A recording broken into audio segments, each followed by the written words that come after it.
Hello, everyone, and welcome to the My Open Source Experience podcast. I am super excited. We have Wolfgang Gehring with us today, and with him, we will dive into open source in the automotive context. And you might think that automotive industry is a place where open source might be a little bit harder to do.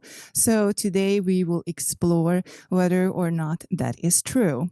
But before we do that, Wolfgang, can you please tell us a little bit about yourself, introduce yourself to the audience, like what is your tech background and what do you do currently? Thank you very much, Iliko. So my name, you already mentioned, Wolfgang Gehring. I'm from Germany. I live in Ulm, a city with 3 letters, ULM, in the south of Germany.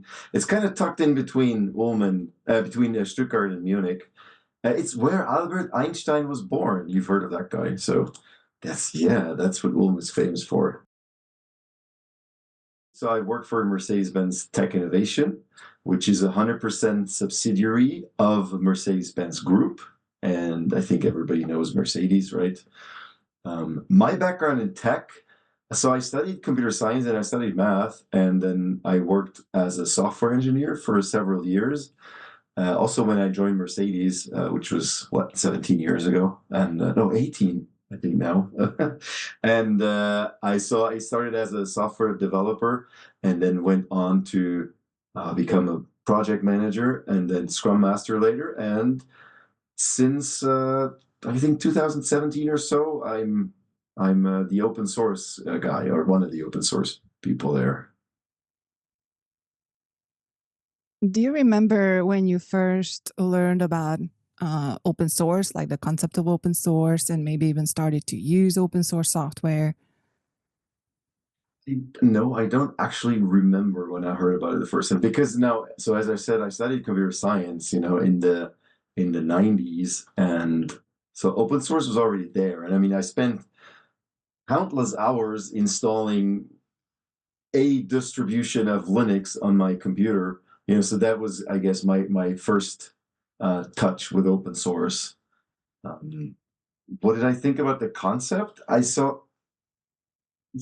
don't know. It was there. It was great. The idea of collaborating was just there. And then, when you're young and a student and you work with all kinds of people, and then it's the idea to work with people that you don't even know is kind of exciting, right? And do you remember when you got involved? Like, was that when you were already working for Mercedes or already around school? So, I mean, other than, at university, working with open source tools, when I got involved at Mercedes, I clearly remember that because so that must have been 2017